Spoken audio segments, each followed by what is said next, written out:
મને શું તકલીફ છે, હું કયા કર્મનું ફળ ભોગવું છું, મને એ તો કે સપનામાં આવીને મેં આ જ વાત કીધી કે ત્યાં અપરાધ કર્યો છે ને એનું ફળ ભોગવસ કે સમાધાન. મેં માતાએ કીધું સમાધાન નહીં, આ ભોગવવું પડે અને પશ્ચાતાપ કરો. પશ્ચાતાપ કરે, ભોગવ, રામ રામ જપ કરે, આમાંથી મુક્ત થાય પટેલ.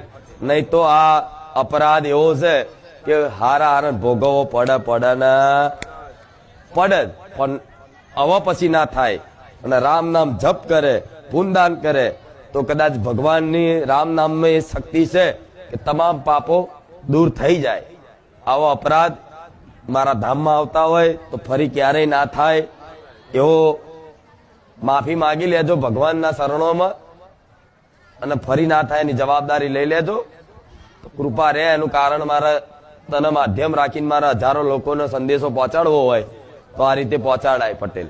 કઈક લોકો એવા, મેં માતાએ આશીર્વાદ પેટી કદાચ એના હારા દિવસ રહેવા ને તો અધૂરિયા માણસો જોવડાવવા છે ટીવી.